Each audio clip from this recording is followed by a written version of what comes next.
Pleasant good evening to all.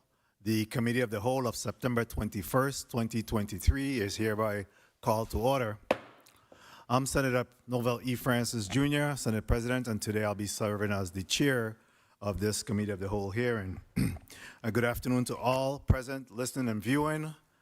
I'd like to welcome you all to today's Committee of the Whole, where we will consider 3 zoning and variance applications for the District of St. Croix. Joining us today and representing the Virgin's Planning and Natural Resources is Territorial Planner, Ms. Leah Laplace Matthew, as well as Ms. Polemis. Additionally, DPNR continues to process of collecting data and the community input needed to formulate the territory's land and water use plan. The importance of this plan is critical as we consider the real impact of climate change in how we use our land and water resources. This last week has been a real reality check about climate change on our territory. This unrelenting heat has been challenging to our public schools and has disrupted our education system and led to a job action in the St. Croix district. Across the territory, climate change is affecting our farmers and livestock producers, contributes to higher utility bills as we use energy to stay cool, and will impact our community health and infrastructure in various ways. As an island territory, we're particularly vulnerable to climate change and must keep this at the forefront of our planning, legislation, and future consideration. Today, as legislators, our responsibility is to hear testimonies from the applicants and the findings of DPNR. I remind all present and listening that there is no votes taken in the Committee of the Whole, and these measures will be voted on at tomorrow's legislative session. At this time, I'd like to caution everyone that's in the conference room to please turn your phone on silent to avoid any interruptions of the meeting. Madam Clerk, please call the roll. Senator Marvin A. Blyden. Senator Blyden, absent. Present. Present. Senator Blyden, present. Senator Angel L. Bolquez. Senator Bolquez, absent. Senator Diane T. Capehart. Senator Capehart, absent. Senator Samuel Carrion. Senator Carrion, absent. Senator Dwayne M. DeGraff. Here. Senator DeGraff, present. Senator Ray Fonseca. Senator Fonseca, absent. I'm here. Senator Fonseca. Madam Clerk, please allow for a little delay time. We know that there's a little delay in the system. Senator Fonseca, present. Senator Novell E. Francis Jr. Senator Francis Jr., present. Senator Alma Francis Heiliger. Present. Senator Francis Heiliger, present. Senator Donna A. Fred Gregory. Here. Senator Fred Gregory, present. Senator Kenneth L. Gittens. Senator Gittens, absent. Senator Maurice C. James. Senator James, present. Senator Javon E. James Sr. Senator James Sr., present. Senator Franklin D. Johnson. Senator Johnson, present. Senator Carla J. Joseph. Senator Joseph, present. Senator Milton E. Potter. Here. Senator Potter, present. Mr. Chairman, 11 members present, 4 absent. Thank you very much, Madam Clerk. We have a quorum. I'm prepared to proceed. Madam Clerk, please, any correspondence to be read into the record? Yes, Mr. Chairman. You may proceed with reading those correspondence. September 21st, 2023, Honorable Novell E. Francis Jr., President, 35th Legislature of the Virgin Islands, 3022 Estate Golden Rock, Christiansted, St. Croix, 00820. Dear Sir President, I will be absent from today's Committee of the Whole meeting scheduled at 6 p.m. in the Fritz E. Lowetz Legislative Hall on the island of St. Croix. I am presently out of the territory attending the Congressional Hispanic Caucus Institute Leadership Congress. Please accept my apologies for being absent. Please forward any pertinent information to my office. I would greatly appreciate your patience and understanding. Sincerely, Samuel Carrion, Senator, 35th Legislature of the Virgin Islands. That concludes the correspondence. Very well. Thank you very much, Madam Clerk. Please mark Senator Samuel Carrion as excused and proceed with reading of the agenda into the record.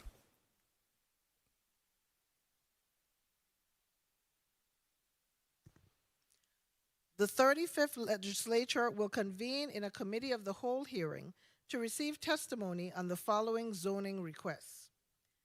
Bill number 35-0134, an act granting a use variance from the B1 Business Central Business District zoning designation to plot number 7-A, 7-B, and 8-B Hospital Street, Christiansted Town, St. Croix, to allow for a marina. Invited testifiers, Leah Laplace Matthew, Territorial Planner, Department of Planning and Natural Resources.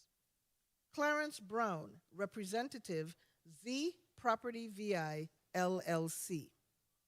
Bill number 35-0136, an act amending official zoning map number SCZ-11 for the island of St. Croix to change the zoning designation of parcel number 4, Estate Paradise, Prince Quarter, St. Croix, Virgin Islands, from R2, residential low density 1 and 2 family, to C, commercial.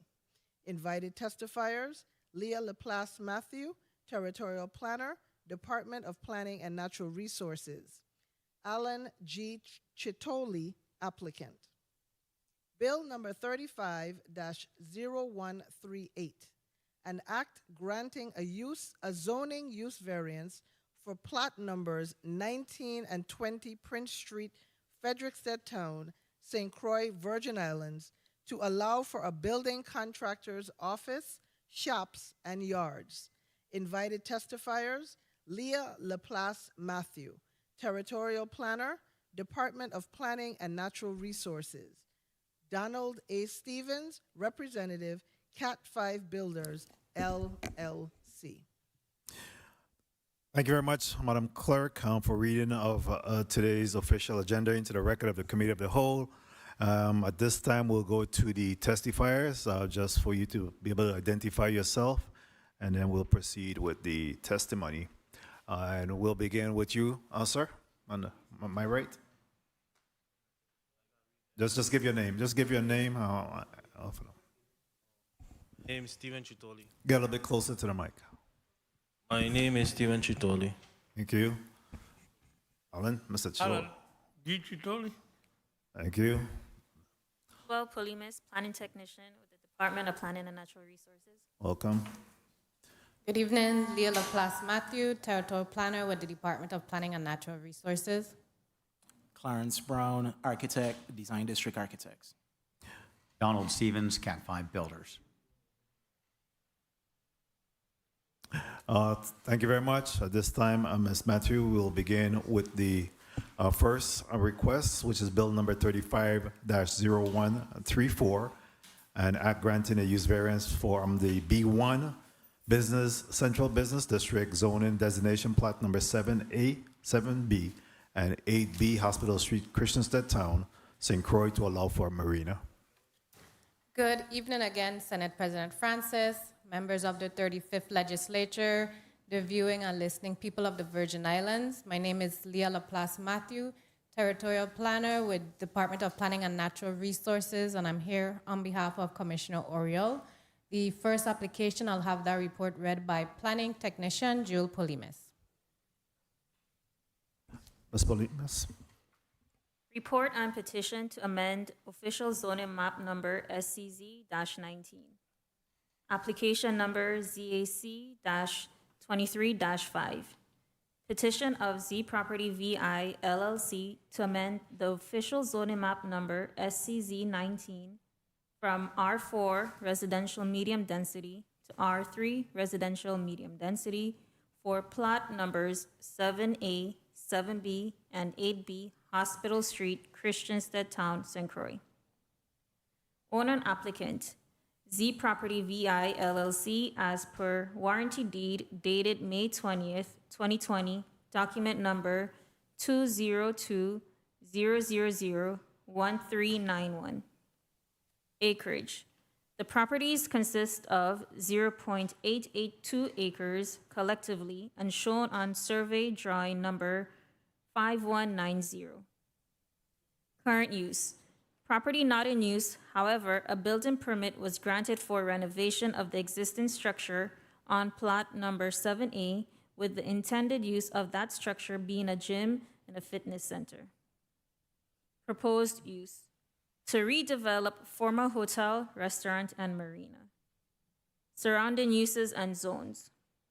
Surrounding the property is a mix of uses including offices, businesses, restaurants, residences, and the Christiansted Harbor. The immediate area is zoned R4 and P Public. Infrastructure. Water needs will be supplied by the public water line. Wastewater will be handled by the public sewer line. Public response. There has been no opposition to the proposal.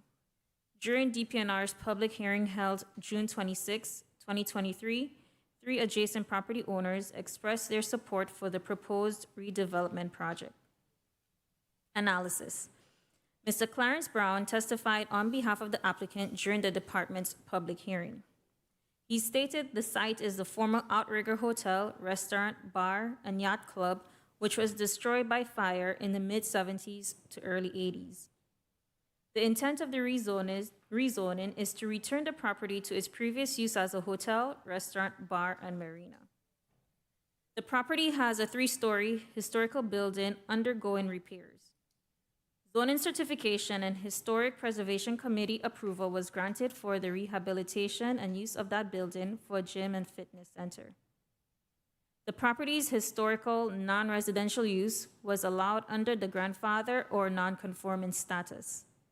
The zoning code states that after 3 years of discontinuance of use or abandonment, the grandfather or non-conforming status ceases.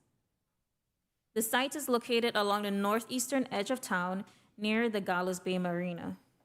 The surrounding area contains properties that have historically been used for commercial and residential activity. The current R4 zoning, however, does not permit the applicant's proposed hotel, restaurant, bar, or marina, thus the reason for pursuing the R3 zone, which allows those uses. The department is in favor of town properties having increased use opportunities to spur redevelopment in our towns. This zoning map amendment provides a potential benefit to the community and may be a stimulus for the rehabilitation and/or enhancement of surrounding town properties. After the department's public hearing, the applicant discovered the property was already rezoned to B1 Central Business District by Act Number 6722 in 2004. The department analyzed the B1 zoning and it would not allow for the marina, and the department's recommendation would be for a use variance for the marina. Recommendation.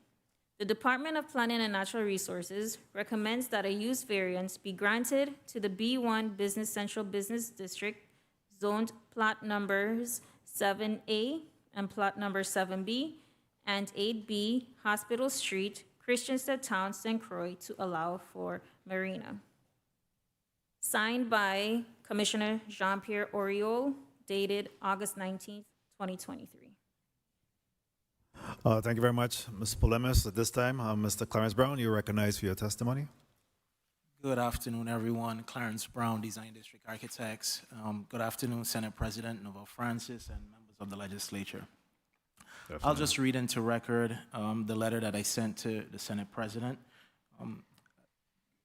Again, I'm writing on behalf of Z Property VI, which is led by Peter Zilke and Marianne Zilke, to request a zoning map amendment for Plot 7A and 8A, 8B Hospital Street, Christiansted, USVI. These two lots total 0.882 acres and sits between Hospital Street and the Christiansted Harbor.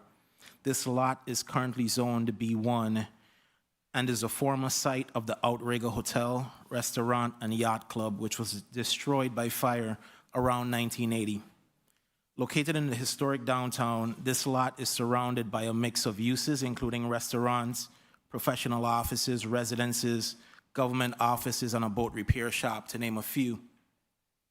This lot has public road frontage on the west side, which provides access to public utilities such as electricity, potable water, and waste. Z Property VI LLC intends to return the property to its previous use with construction of a small boutique hotel and the rebuilding of the dock marina component. This request today is for you to consider a use variance to allow for that marina use. We are confident that this proposed amendment fits within the established character of the area and will have a positive effect on the community and surrounding property owners. Additionally, this project is under the jurisdiction of the State Historic Preservation Office and subject to reviews by the Historic Preservation Committee, which provides additional checks and balances on impact to the surrounding neighborhood. We're grateful for the opportunity to present this request for consideration and look forward to answering your questions. Thank you very much, media. You could go ahead and proceed with the showing of the photos of that area. And if someone could just walk us through it, Mr. Brown.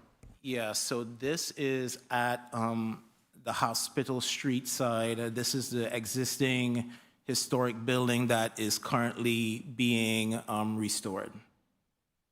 That's been permitted already by DPNR.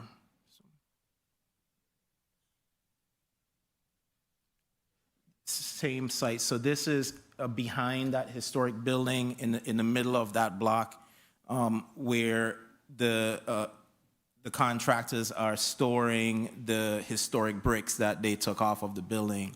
But as you look north, you're looking at what used to be, I believe, a gas station at one point, and it's now a restaurant. Slide. This is looking back towards the Christiansted Harbor and across to the Gallows Bay docks. But again, this is the view looking east towards the water.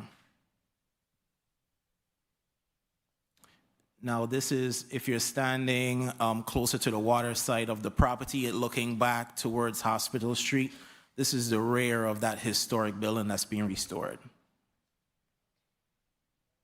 If you go back one more, to the right of that is a building that's owned by the VIPD, and that's their marine division. So that's where they store a lot of their boats and marine equipment.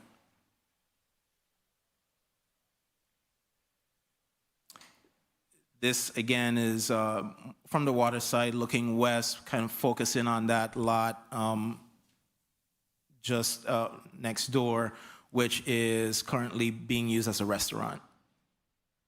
That's the Department of Education building in the background through the trees that you see. Old department. Well, I think the Department of Education still uses it. Yeah. So this is what the water looks like out here. We have what used to be docks and marinas. Docks and a marina out here is now ruins. This was damaged in Hurricane Hugo. And so we've essentially had this damaged structure out at sea, just sitting around. And the plan here is that we'll come in, clean this up, and restore it and return it to a functioning marina again. Just another view of that water side.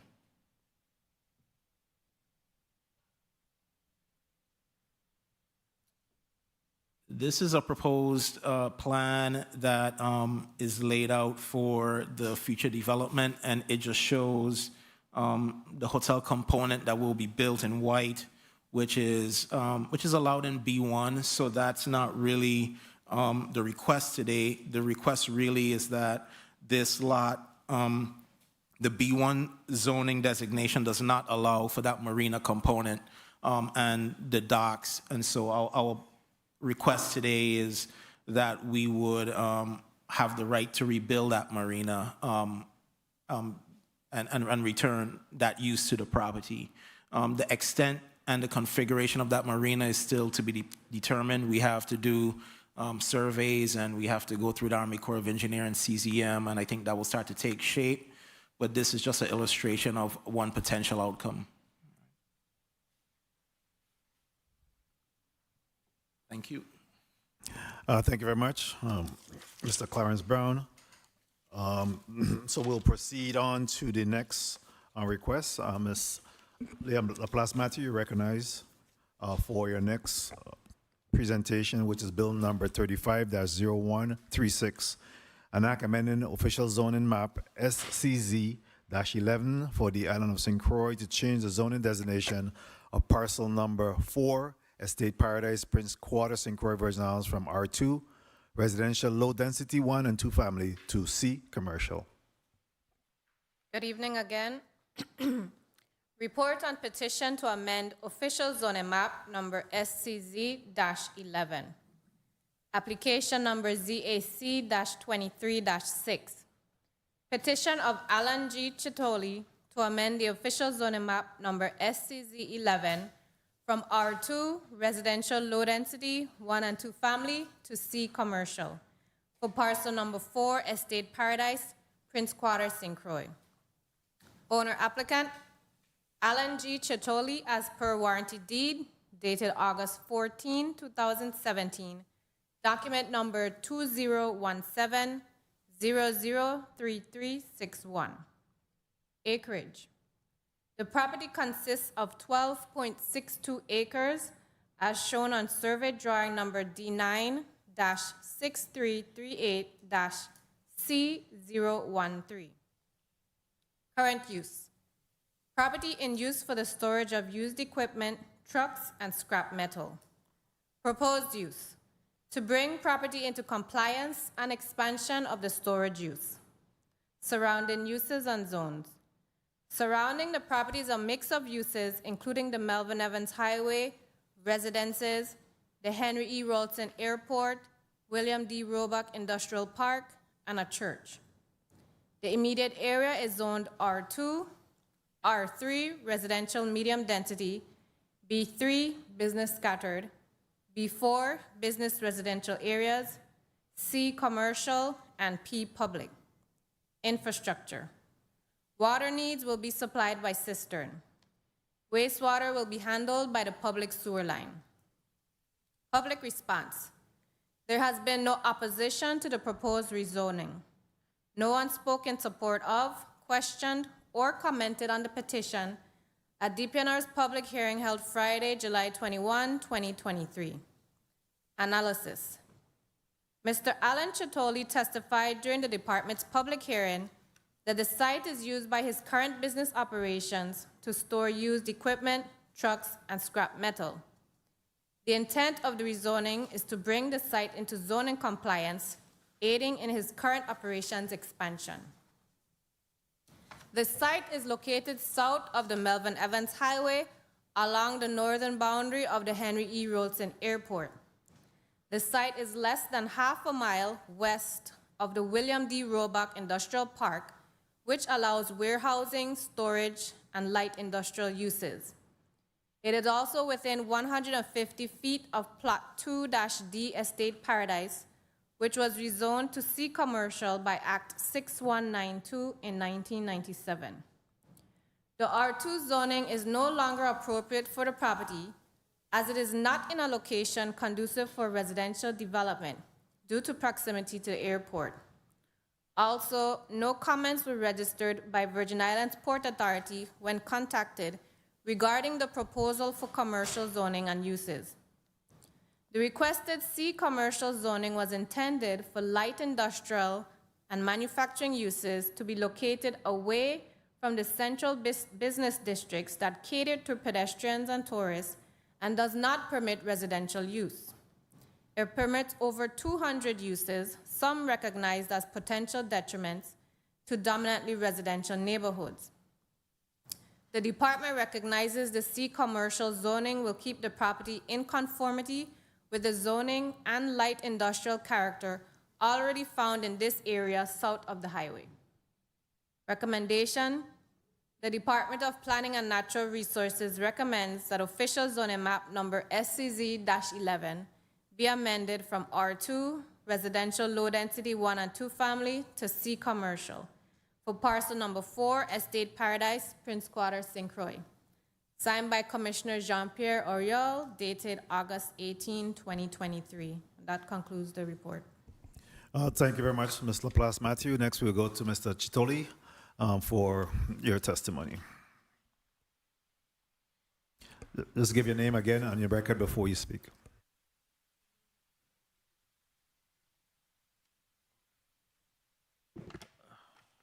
Good day, Honorable Senate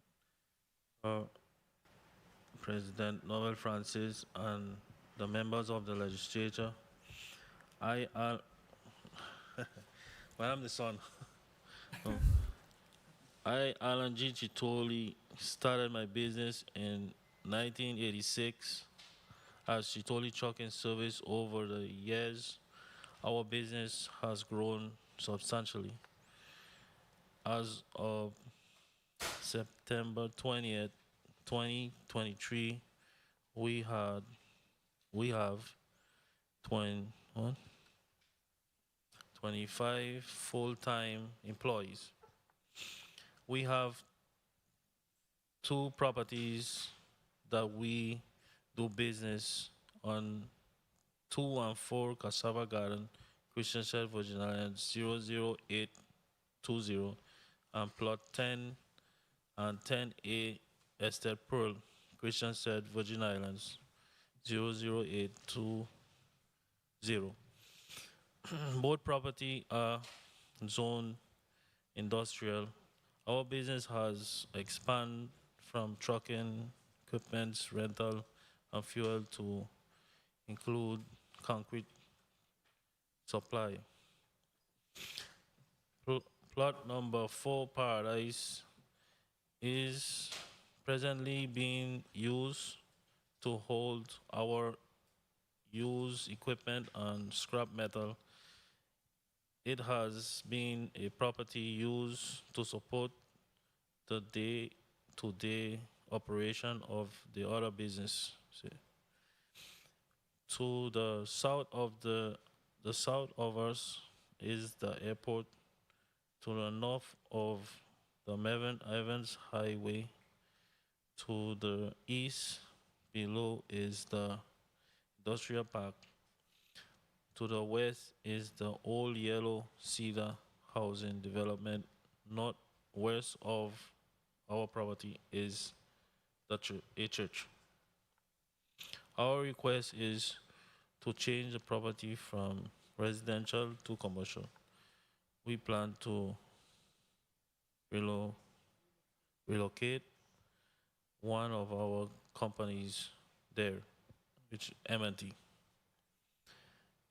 Just a trucking company. We appreciate you hearing our case, and we look forward to our request being granted. Thank you, Alan G. Chitoli. Thank you very much. Media, at this time, please show the depictions. And if someone could walk us through that. I'll go ahead and describe. So this is an aerial view of the property and its current condition. So you can see there's scrap metal storage on the property. And to the right, you can see the Melvin Evans highway past the brush. Next picture. So again, the property with storage of scrap metal and used equipment. Next picture. Another aerial of the property. And you can see the highway to the north. Next picture. The site again, used for scrap metal storage and equipment, used equipment. Next picture. Again, the property's condition. And to the right, you'll see the fencing, and further to the right would be the airport. Next picture. And so you can see on this photo on the left would be the buffer between the airport and the property. Next picture. So the conditions, and you can see on the right, the highway, on the left, the buffer between the property and the airport, and further towards the north of the property is the old Yellow Cedar residential subdivision. Next picture. The site conditions. Next picture. That's it. Thank you very much, Ms. Laplace Matthew. At this time, we could proceed on to bill number 35-0138, and act granting a zoning use variance for plots number 19 and 20, Prince Street, Frederiksted Town, St. Croix, Virgin Islands, to allow for a building contractor's office, shops, and yards. Okay, good evening. I'll have that report presented by planning technician Jules Polimas. You may proceed, Ms. Polimas. Report on petition to amend official zoning map number SCZ-18. Application number ZAC-23-4. Petition of Cat 5 Builders LLC requesting that a use variance be granted to the R4 residential medium density zoned plot number 19 and 20 Prince Street, Frederiksted Town, St. Croix.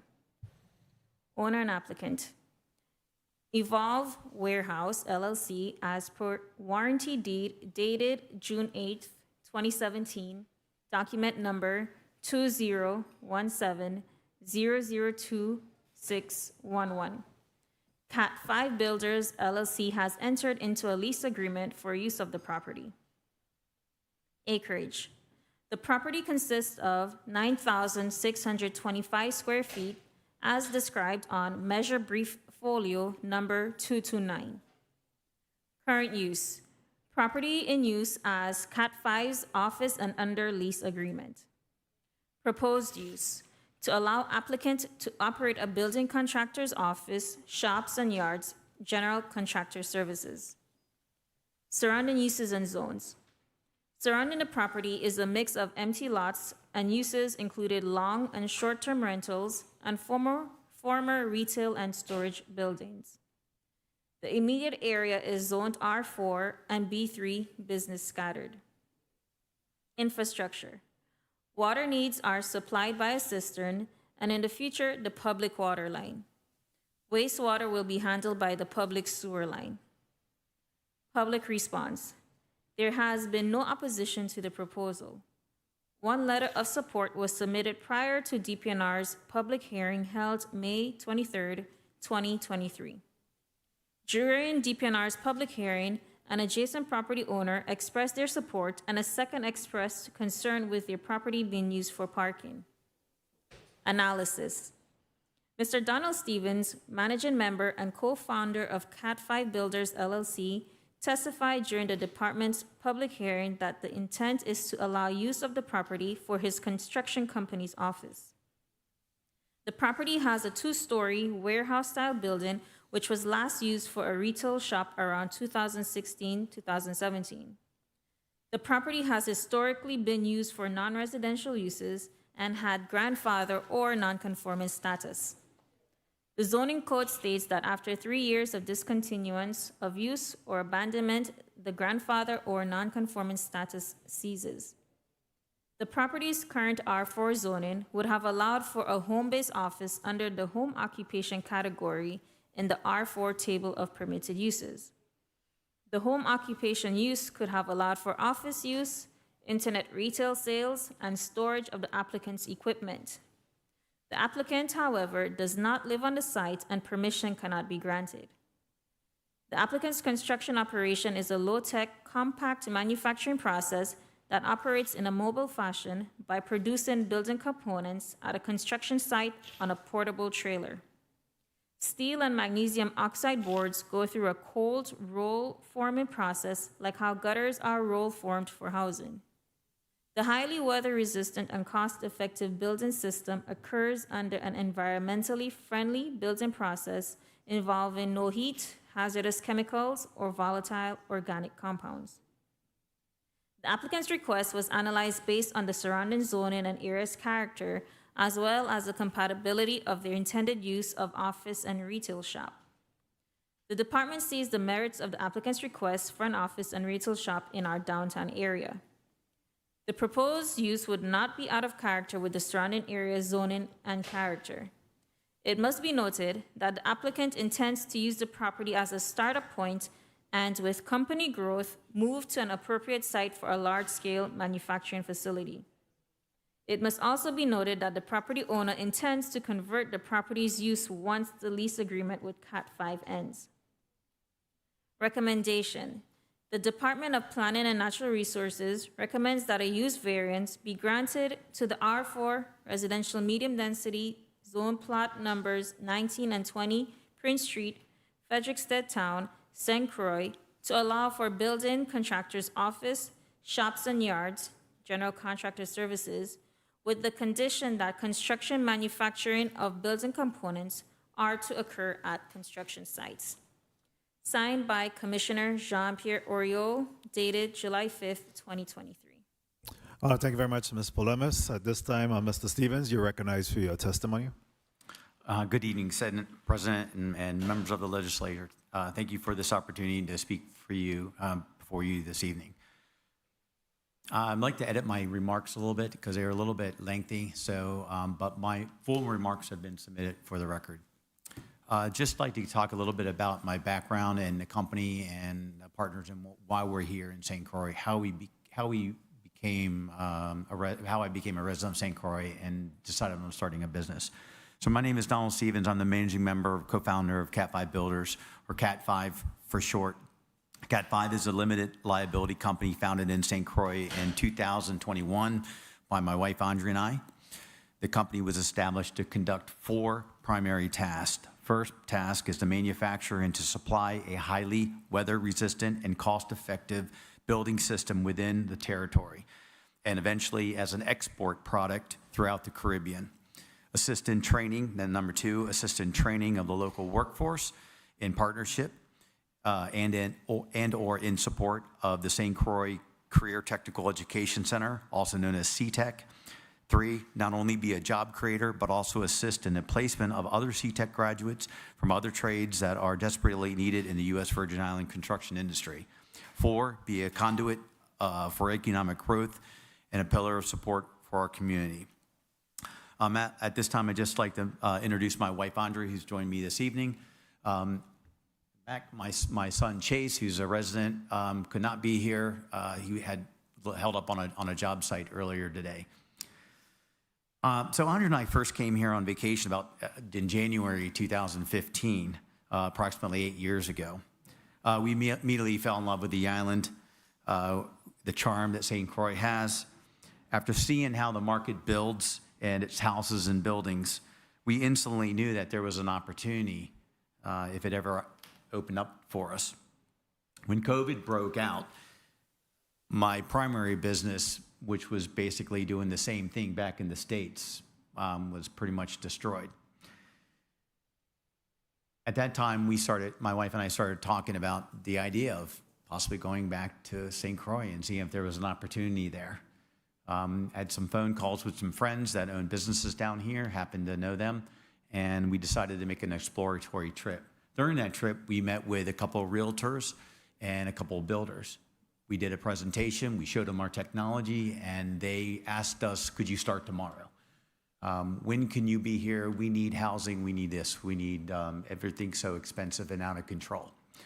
And so on a prayer and a whim, we decided to make the trip and start the process. I'm an architect by education, a former licensed Class 8 contractor in Maryland, Virginia, and West Virginia, and the founder of Stuck on Steel and Shelter to Home, which did business as Vanguard Light Gauge Steel Buildings that conducted business in Winchester, Virginia, where I used to reside.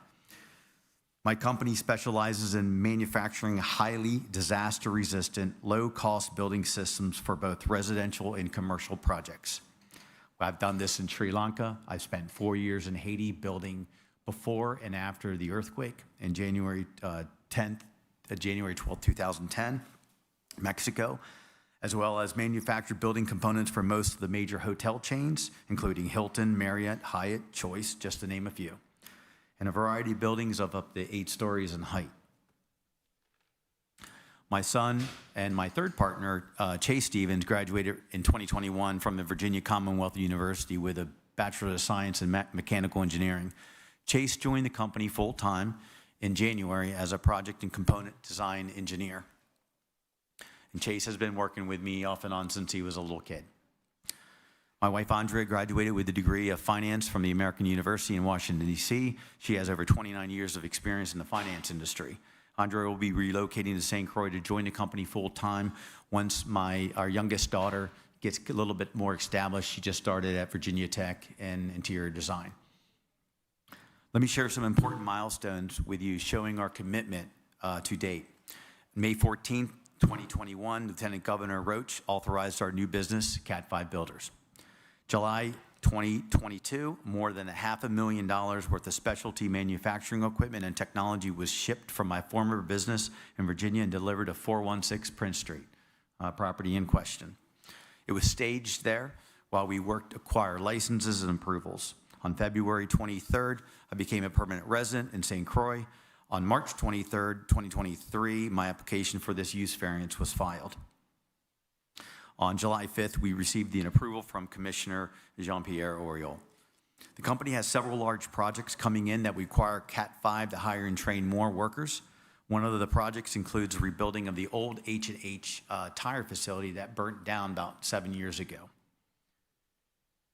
That owner, Mr. Kevin Hensley, has graciously attached a letter of recommendation. We also have 6-home housing project pending with the Housing Authority. That is being managed by Tillman Construction. We have more than a dozen low-cost to luxury, mostly middle-income, I wouldn't say luxury, middle-income residential projects in our queue right now. Cat 5's lease with Evolve Warehouse entitles us to use a lower level of the warehouse. I'm not going to get too much into details. My remarks are submitted that describes the surrounding space. It's really a stepping stone for us. So if we can get established, our lease will expire shortly. And we're looking to buy property and build our own facility. I'll get to that in a little bit more. Our building process is environmentally friendly. There's no heat, there's no hazardous chemicals, no volatile organic compounds or VOCs used in the production and finish of the components. So we're talking about prefabricated building components like wall panels, floor trusses, roof trusses. Parts that mainly can be used in any type of building systems. I mean, we really can build really anything. Cisterns, decks, houses, variety of things. Building components, once installed, are highly resistant to fire, termites, mold, mildew, and of course are designed to be Category 5 strength or better, all the while taking less time to build with greater cost savings. 100% of the raw materials in steel, which is the steel and the magnesium oxide board, which replaces pressure-treated plywood, okay, is recyclable. All the steel that we use is already recycled product. Everything that we do, our byproduct, can all be recycled. So we're not going to be adding to the landfills.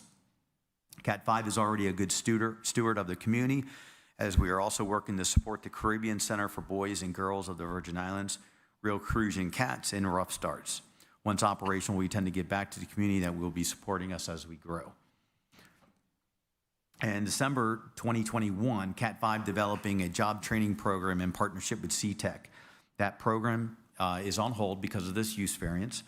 On May 15th, Dr. Vincent Gordon, the principal at the time of CTEC, invited my son Chase and I to the commencement ceremony. Senator Jevin James actually spoke to her. I believe you might have been there as well.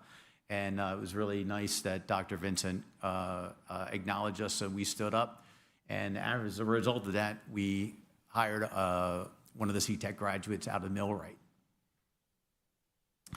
I have a letter of recommendation from Dr. Gordon I'd like to submit. The use variance will legally permit us to apply to become a licensed VI contractor to not only build homes for our own clients, but also help other residential building contractors build better homes, lower the cost associated with buildings and fixing a home, and also fixing a home. A use variance will also allow us to submit our application to Mr. Wayne Biggs, Jr., the Executive Officer of the Economic Development Authority, to acquire the additional tax benefits that will then allow Cat 5 to further invest here in St. Croix, in turn allowing us to purchase property to build a larger, more efficient manufacturing facility, create even more jobs, all of which will help Cat 5 to expand sales and installation of our building components throughout the Virgin Islands. We're looking also, as I said earlier, as an export throughout the Caribbean. On behalf of Andrea Chase and myself, which are the owners, my 4 employees, Lloyd, Monet, Javante, and Shaquem, we thank you for this opportunity and would now, at this time, welcome any questions. Thank you. Thank you very much, Mr. Stevens. And media, if you could just show your the photos that we have available. And if someone could walk us through it. Oh, yes, Mr. I'm sorry. Stevens, yes. Yes, so the building on the top, the photo on the top left is the existing building. It's a warehouse. It used to be a fertilizer storage, from what I understand after talking to my neighbors. The roof was destroyed in Hurricane Maria, and it sat vacant. It sat vacant until the two previous owners of the Fred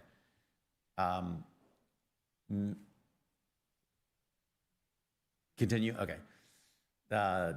It sat vacant until the 2 previous owners who developed the Fred Hotel purchased it. They were using the building to store building materials, and they were using it for manufacturing of various parts for the hotel.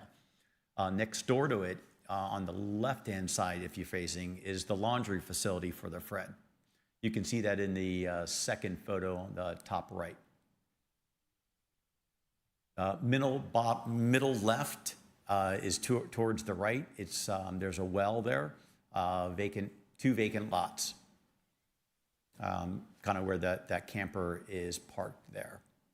On the other side, on the photos below, it's just some interior pictures of the courtyard where the laundry facility is for the Fred.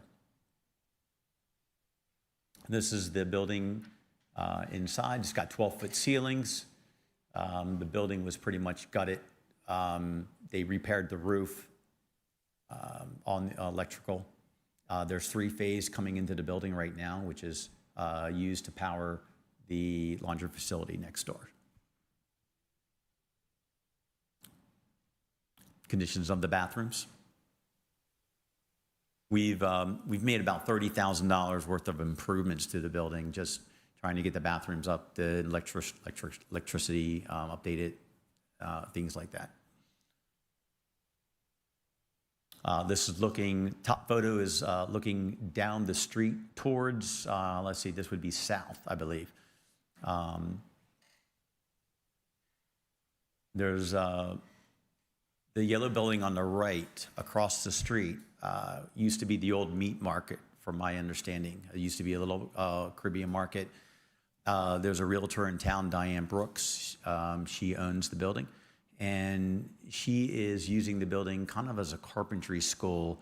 So she's there making shutters and a variety of things inside. It's got some kids coming in and out, or young adults doing various projects. It's across the house across the street. Both the properties across the street are rentals. I don't have any long-term, well, it's what it is. They're both rentals across the street. Looking north down Prince Street, there's 2 buildings on the left that are unoccupied. And then there's a building further down the right. My son leases an apartment in that building. And then beyond that, you come to Hill Street, and there's a lady that owns it. She owns lot 18, and that is just a vacation home.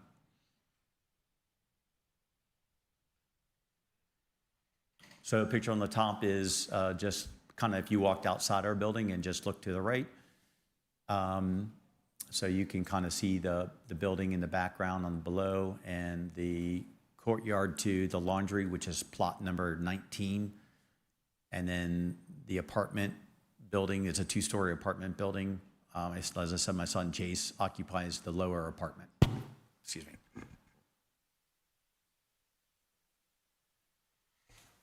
Oh, very well. Thank you for that. And that rounds up all of the testimony for today.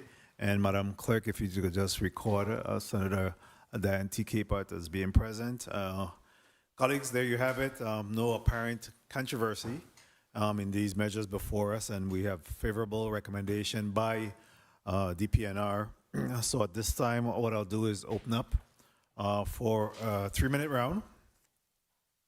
And we'll start off with Alma Francis Heiliger. You're recognized for your 3 minutes. Thank you, Novelle Francis. Good afternoon to my colleagues. Good afternoon to the people of the territory. Good afternoon to the testifiers. I first would like to say that I was very appreciative of the from what I understand, thorough reporting from DPNR on all of these specific rezoning and variance requests. 35-0135 as it relates to the marina expansion. I just want to make sure I understand that there was a hotel and marina there previously, and due to some rezoning, it went to B1, but you want a variance to not only put back the type of business that was there, which was a hotel, I guess little retail shops, but you also would like to put back the marina. Is that what this variance is for? Yes, Senator. Okay, well, I have no questions for that. I understand it perfectly. The second one, 35-0136, the questions I want to ask, I heard that there were no oppositions to this one, but what I want to ask the owner that presented, the property is about 12.62 acres. What percentage of the property do you intend to utilize for the expansion of your business? And share a little bit with that in regards to that. Are you trying to use all of it or just a portion of it to expand your business? Well, most of it, when you move one of our trucking company, build an office and move one of our trucking company down there. Okay. Well, the reason why I ask is to build an office and put trucks for the trucking company, I'm not sure if that's going to eat up 12.62 acres. And I'm one of those senators that get very concerned at times with the rezoning from R2 to now commercial. And, you know, things might get subdivided and sold off. So I just want to make sure it's going to be utilized by yourself and your business. So that's why I asked those questions. Yes.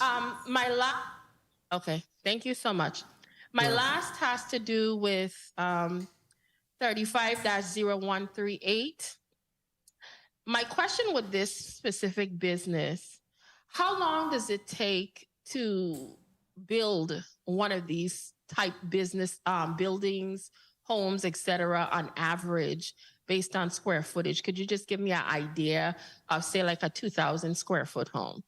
1 minute. So before we came down, we had a project in Virginia. It was a 3,000 square foot house that we built for a lady, and we had the whole structure up in 3 weeks. What? Oh, okay. Yeah. When you prefabrication of components offsite in a controlled environment where you're not dealing with the heat and the wind and the rain 30 seconds. allows us to have the high quality control of what we make. We ship those components to the job site and it can just be erected pretty quickly. Okay, so the base of it is from steel structures and you build up from there Yes, ma'am. for the prefab? Okay. My other question is, who does the certifications as to how you're saying that they're Cat 5 and better strength-wise? Because that would be something very concerning for us here in the territory to guarantee. Who does those types of certifications for So- these buildings? So the technology that we operate under is controlled by the building codes, the international building codes, and because Light Gauge steel framing is very specific, that all falls under the American Institute of the Steel Industry, and so it's all highly regulated building technology that's used around the world. When it comes to engineering very specific projects, we have a very long history with our engineer, who is actually now licensed in the Virgin Islands to do all of our structural analysis. And they're doing calculations that determine the wind strength so that we can actually Mr. certify Chair, it. I know my time was called. Could I just ask my final question quickly? You may, Senator. Thank you so much. I know you referenced a build out in Virginia. Can you have you built out anything here in the territory so far? I know you said your son was working on a project, that's why he couldn't be here. Have you completed anything on the island of St. Croix so far? And how long did it take? We have our first house under construction. It's an owner build, and we're actually pouring concrete today, so putting the foundations in. So we've already started fabrication of the key components, floor trusses, and some of the wall panels. And then as soon as the foundations is in place, we'll ship those up and start framing. How long is it going to take? That house, that structure, because of the complexity of where it is on the side of a hill, that probably will take us a couple weeks to get in shell. Okay, thank you, Mr. Chair, for the additional time. Thank you very much, Senator Francis Heidegger. Next, the chair will recognize Senator Franklin D. Johnson. You're recognized for your 3 minutes. Good afternoon. Thank you very much, Mr. Chair. Good afternoon to my colleagues. It's been a long day. Mr. Jatoli, I know you for quite some time. You've been doing business here in the territory for quite some time. I guess your children were children when you started your business. I know a bit about that property. I don't have no issues with it. I don't think no residential could ever go back there based on the airports and its condition. So I have no question to you. I pretty much want simple, and you're planning to build your main office space there? Well, it's for a trucking company that we have. They call M&T Trucking. We want to, set it up over there. Okay, so your trucks and your office will be there? Yeah. Okay. All right, I don't have no question. I'm glad to see that some use is going to be used for that property, because there's not much can be done there based on what Port Authority have done with the land. Now, I'm going to jump back and forth. I want to jump to 350134. I see this marina plan and sounds all great. Would it require dredging? Likely, right? So this is kind of first step in a long set of steps that we have. But we will need an Army Corps of Engineer permit. We will have to survey the water and determine depths, or just reconfigure the marina to get to the deeper portions of the harbor. But there's some likelihood that dredging may be required, but we're far away from being able to determine that No. right now. I saw a lot of work being done in that building. How's the relationship with you guys and historic preservation? Because it's an old ruin, and I know it takes some conditions that you have to, guidelines that you have to meet. How that's been going thus far? No, it couldn't be better. I think we've been having a good time. Z Property VI, they're very active 1 on that minute. street, and they're at HPC quite often. We had a meeting with them this morning as well. They do what they say they're going to do, and I think HPC respects that. So they've been supporting the project. That's good to know, because historic preservation is not easy cookie to work with. Conditions changes so fast. They've been great. Okay, that's good to hear. It's really encouraging.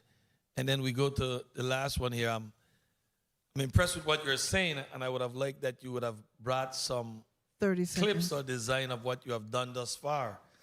Homes is needed badly.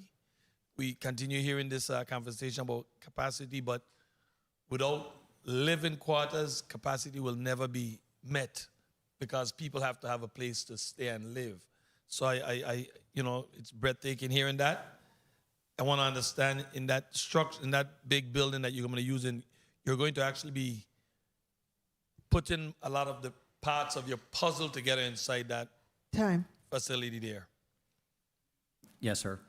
Any pouring of cement inside there? No, sir. So your material is strictly what? It's light gauge galvanized steel framing.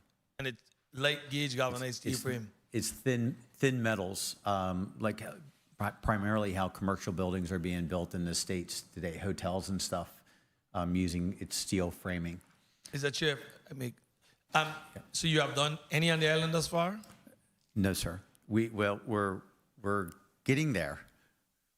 The guidelines with DPNR and Yes. some of the permittings that you're going to have to be on, because a lot of times the electrical and the plumbing in the mainland versus the Virgin Islands is totally different. And you understand the building codes and Yes. requirements? Yes, Senator. All right, well, I wish you the best. Go ahead, please. So we had a meeting with Amanda Jackson, the director of DPNR, and went through everything in advance for submitting for our first building permit. Just working with DPNR and trying to give them the proper documentation that they need to do, to qualify the validate our permit. So we have several permits already that are required, and we just acquired the construction permit. Not myself. This would have been Tillman Construction. They acquired the permit for the rebuilding of the H&H using our building technology. I want to say congratulations on one of your hire from CTEC. It's a breath of fresh air to hear that some of our young men that just came out school is getting an opportunity. How is that working out? It's great. I came here, when you bring new technology to the island, instantly I knew that there'd be nobody here that would understand what we were trying to do. So one of my first calls was to the University of the Virgin Islands, and I got connected to Dr. Vincent Gordon, and he had been just fantastic person to work with. And just my last question, by any chance you will be able to do some apprentice work, allow some of those children from CTEC to do some apprentice work with your company? I have a job training program that has been sitting on the governor's desk that would allow me to do that training once I'm able to do everything legally. Wow. Well, I wish you luck. I hope that he hurry up, expedite that, because Thank you. our young men here, sometimes people say they don't want to work, but opportunities don't stay waiting too long. So I sure hope that you get that completed by the governor, and these young gentlemen outside here got an opportunity. If I could, just building stuff with your hands is just something that's been a passion since I started building a tree fort in my parents' property in my backyard. So being able to see buildings that I built around the world is especially, I spent 4 years in Haiti building 3 years after the earthquake, and building houses that have gone through Category 4 hurricanes, 7.8 earthquakes. Well, we have a really good building system. It just, the island has opened their arms to us, and we're here to do good things. Thank you very much. And, once DPNR is not fighting, and we don't pretty much push back, and welcome aboard, and hope we could get some good things done. Thank you, Thank you Senator. very much. Thank you very much, Mr. Chair. Thank you very much, Senator Johnson. And before we go to the next senator, which will be Senator DeGraff, what is a comparison between the metal that you utilize versus a trailer house? Is there any comparison in that type of structure? Well, Senator, let me explain that in regards to steel, there is steel that is hot rolled steel, and then there's cold formed steel. Hot rolled steel would be the big beams that you see that comes out molten level hot, and they form it into maybe a beam shape. That comes hot. It's called hot rolled steel. What we're doing is we're using steel that it's a primary steel it's the same type of steel that's used in the automotive industry.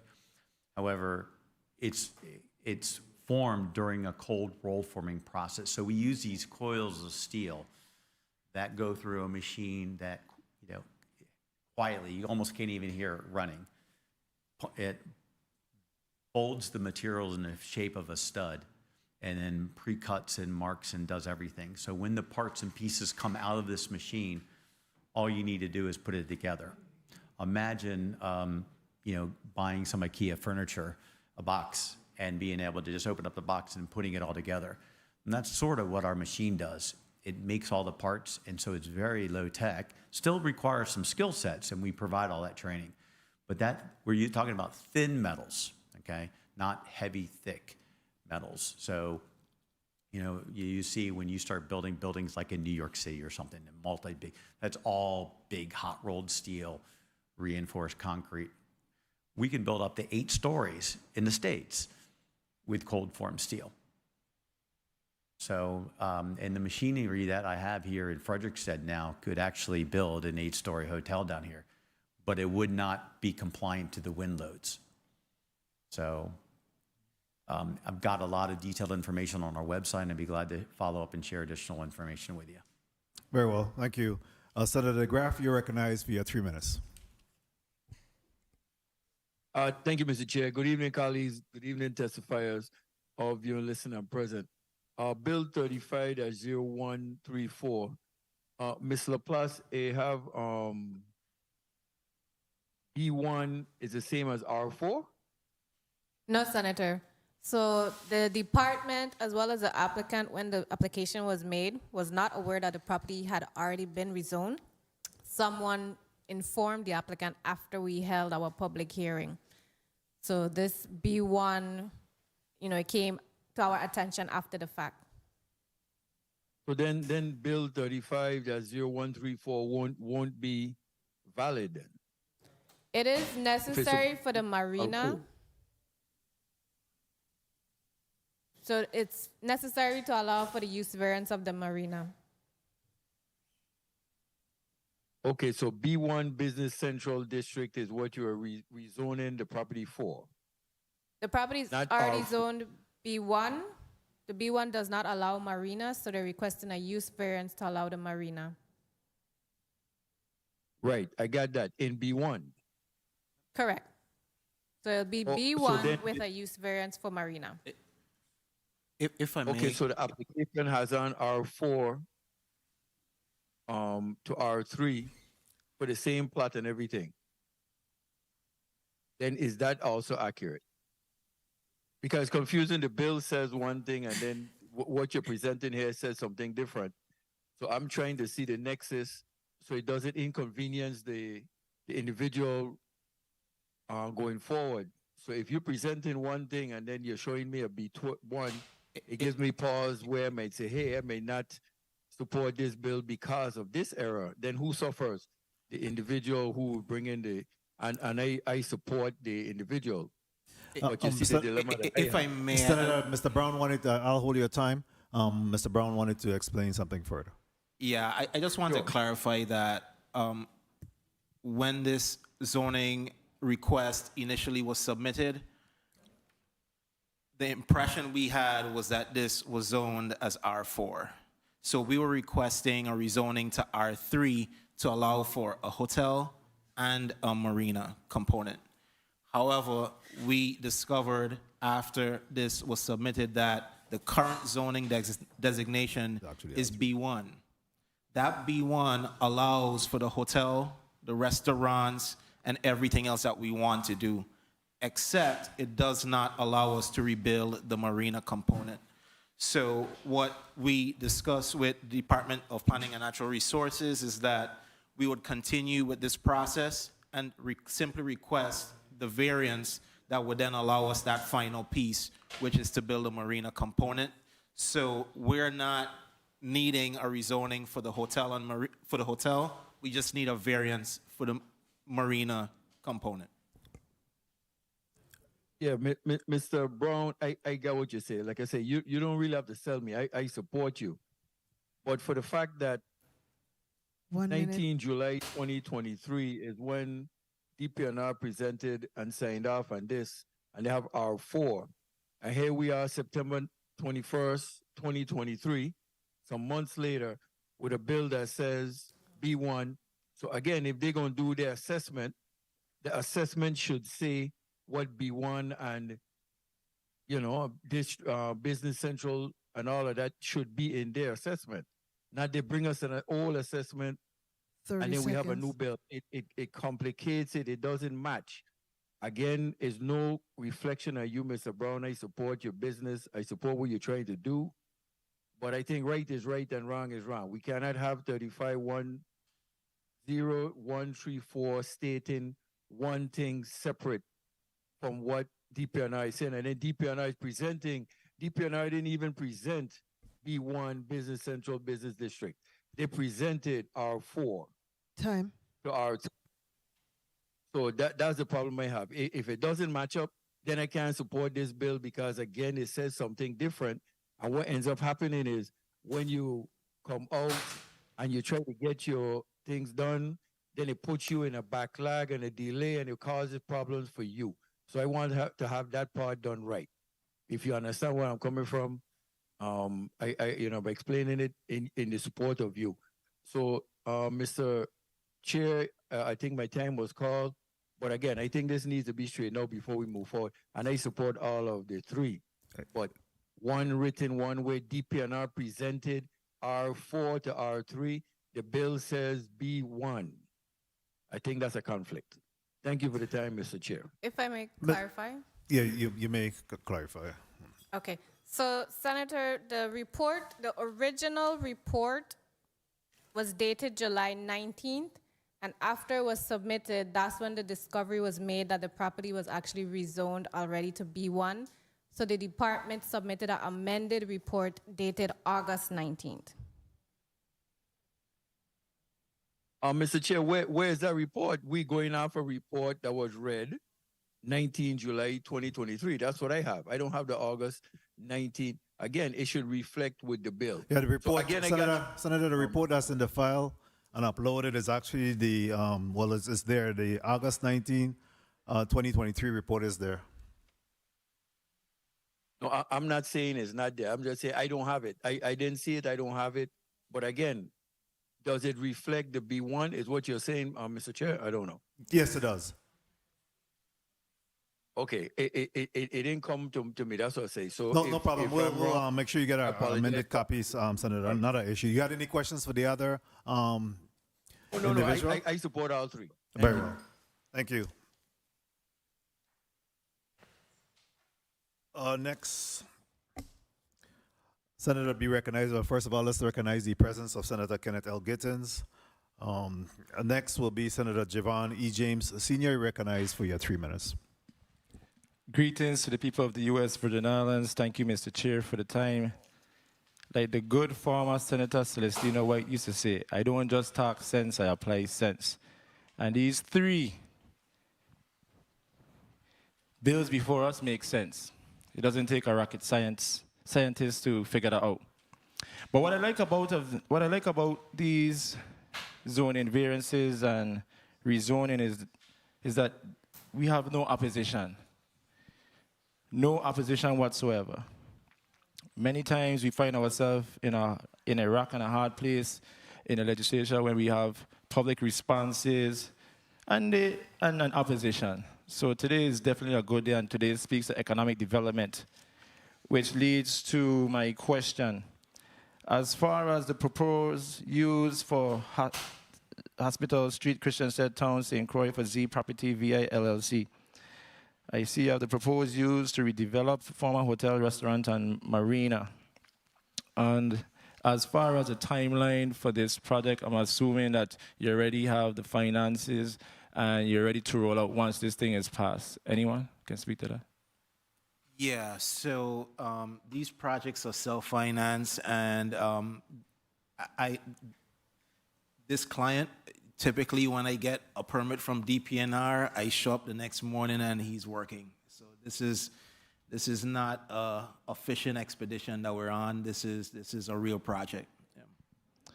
And I would be foolish of myself to even question this, because this makes sense for St. Croix.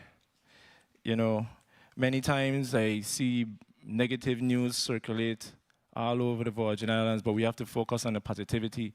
And today speaks to some major, major development on the island of St. Croix. And I want to say a special thank you to DPNR and, of course, our friend, Miss La Paz Matthew, for her service. Now, 1 minute.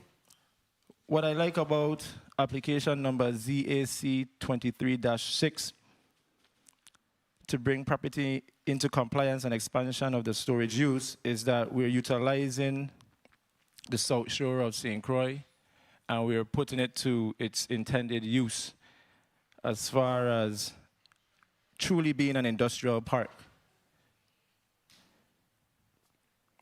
And I just want to say that 30 seconds. when it comes to these jobs, of course, we're going to have individuals working, and I'm all for that. Because many times I have individuals who want a second chance. And they might say, hey, Senator, I just came out of jail. And sometimes, you know, we punish them. But we have to make sure that BOC continues to train these individuals while they're incarcerated. So when they do come back into society, they can be able to participate in this construction boom that we have in the U.S. Virgin Islands, because even a blind man can see that St. Croix is on the move and we have projects moving forward, but we have to keep our people employed. So it's not your stress, but I'm putting it out there to make sure that we get our young Virgin Islanders to work. So I'm all for this economic development. And lastly, Mr. Chair, I support the other one. And once again, like I said, there's no opposition. This is a win-win for Frederiksted St. Croix. So for those in Frederiksted, economic development is here.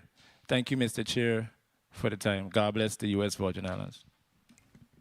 Thank you very much, Senator Javon James Sr. And the next senator would have been up to speak is Senator Angel Bolquez, but he sent in a letter, so I'll have that read into the record real quick, and then we'll proceed. September 21st, 2023, Honorable Novell E. Francis Jr., President, 35th Legislature of the Virgin Islands, Capitol Building, Charlotte Amalie, VI 00802. Dear Mr. Chair, please be advised that due to a previously scheduled off-island engagement, I will be unable to attend today's Committee of the Whole. Please mark my absence as excused and forward any documents to my office. Thank you for your time and understanding. Sincerely, Angel Bolquez Jr., Senator at Large, 35th Legislature of the Virgin Islands. Thank you very much, Madam Clerk. Please mark Senator Bolquez as excused. Next up, it will be Senator Donna A. Frank Gregory. You recognize for your 3 minutes. Thank you, Mr. Chair, and good afternoon to my colleagues, and good afternoon to good evening to the people of the Virgin Islands. I'm going to start with Mr. Brown. So, Mr. Brown, naturally, you will need a CZM permit for this particular project. And if yes, you're also going to need a Army Corps of Engineer permit as well, correct? That's correct, yes. Good. So when do you anticipate that you will get all of these permits done and this project completed? So Army Corps of Engineer, I guess, is the most unpredictable timeline to some extent. Just give me an But anticipated timeline. I would say 18 2025, months. 18 2026? months. How long? 18 months. By 18 months. Okay, well, you know, the Army Corps takes a long time, but we have to push on this. This is a major economic development project that's, you know, we're rebuilding the economy. And I know that this particular area was damaged since 1980. So this is a restorative site. So I definitely appreciate that we do have an investor who's very interested in moving this along. What is the investment? Do you have any idea of what that is? Not yet, no. So you don't have any idea as to what this is going to cost? Yeah, so I have an idea. I would say that this investment with the reason is just there's a lot of moving parts. There's a portion of the Give me the site number. that's currently being Okay, give me rehabbed the and number. being built. There's a hotel that's Give me being the number. proposed and a marina. Sir? I would say in totality, that project is likely in the $15 million range. Thank you. And I just wanted a number because my time will be called. So 1 you know, minute. that's important to note that this particular project will bring a $15 million infusion into the territory and particularly the island district of St. Croix. And it means that we will see the revenues in our tax rolls. That's all I was trying to accomplish here. Mr. Stevens, the building that you are looking to acquire or move into is in the historic districts. Are you in talks with the historic preservation? 30 Yes. seconds. Yes, Senator. And how are those talks going? There's been no issue. Okay, great. Again, this is a major economic driver, and we definitely appreciate investors looking at our different towns and looking to invest in them. So much appreciated. Mr. Chitoli, I have one question for you. I'm definitely in support of this measure. And I have a question. What measure will you put in place to ensure that what you are proposing, moving your other business, will not be an eyesore for those traveling on the Melvin H. Evans Highway? No, absolutely not. So there won't be an issue. No. Okay. I feel like I'm just rushing a little bit, but I am in support of these measures. I will definitely drill down. I'm in support of them, barring no issues that I will learn before I vote. But I'm definitely in support of economic development in the territory. And we know that the Island District of St. Croix can always use more economic development, and it helps us with our roles and our tax rolls, and we will be able to provide government services. So thank you for stepping forward to provide business opportunities here in the territory. Thank you, Mr. Chair. Thank you very much, Senator Fred Gregory. Mr. Brown, I wanted to ask you, are you also instrumental in the other projects that's been done by Z, Property VI LLC? Yes, some. So Can you just, I just wanted for you to put on record a little bit of the development that have occurred in the general area thus far by this Z Property LLC. yeah, so Z Property VI, they've been very active in the Hospital Street area. So there's been quite a few properties along that stretch leading from as you leave King Christian and past the fort, heading towards that Gallows Bay intersection, that they've been really lots that have been in bad shape my whole life. And so there's about 5 or 6 small residences on townhomes that they've been rehabbing along that stretch. So it does comprise a pretty exciting change for that street. And it probably includes about 6 or 7 different parcels right now that they've been able to reposition. That includes the area with the Mocha Jumbies and That's correct. So that's one of the properties that they were able to put back into use. There's a residence across the street, and there's some other properties currently under construction, other townhomes, just as you turn the corner heading out. Very well. Thank you for that.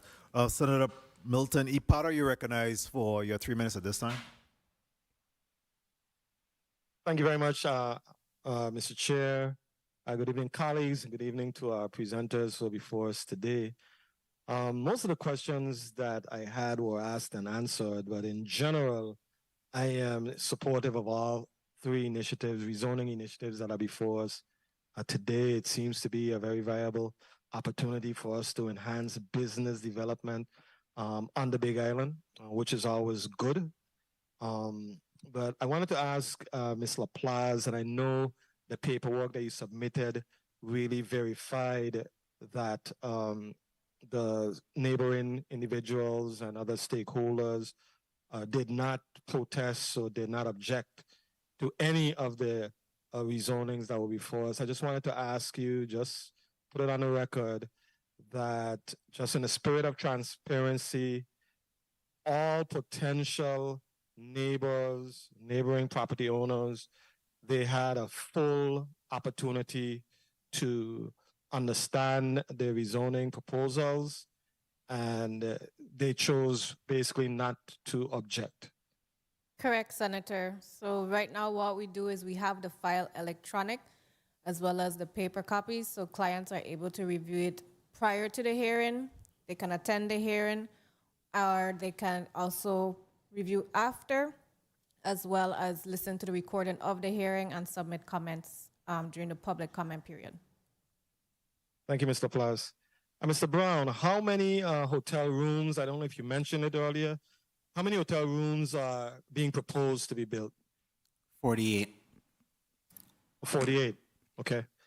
And Mr. Chitoli, with regards to the scrap metal surrounding the property, what is your proposed strategy for disposing of the scrap metal? Well, this scrap metal is being processed, cut, and shipped to, whoever is going to buy it. Via Recycling is one of the companies that have been doing scrap metal in Hess and elsewhere. And I sell some of my metal to them when the big boats come in. Right. So. Okay. Okay, thank you. Thank you very much, Mr. Chitoli.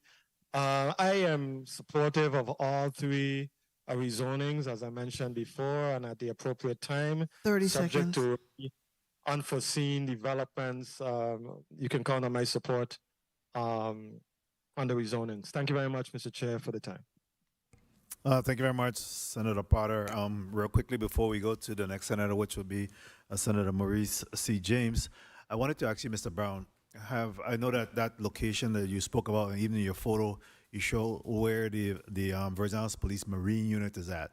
Can you speak to any dialogue you have had with that entity or what's happening in that space in respect to make sure that there is safe access and everything else in regards to VIPD and the Marine Unit?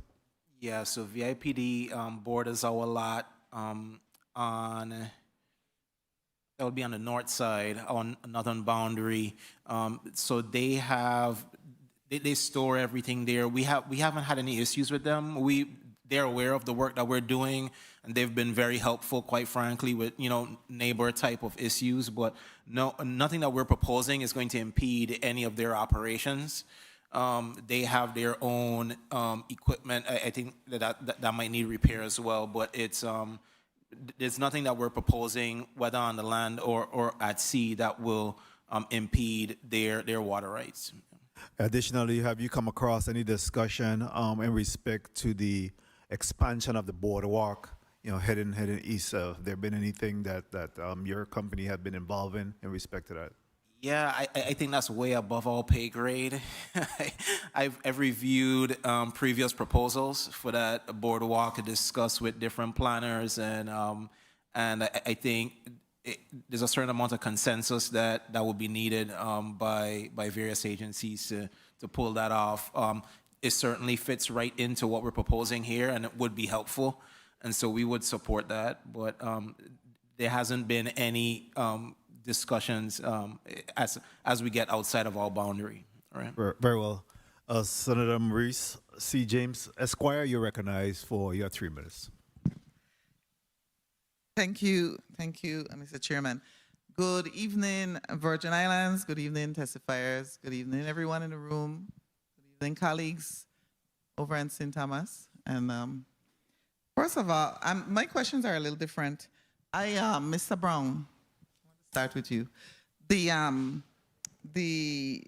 Z Property LLC, VI LLC, the owners, are they in the hotel business? They're in the hospitality business. Hospitality? Yeah, Have they so- ever run a hotel before? Anywhere else? They Operated? No. Okay, so this would be the first time?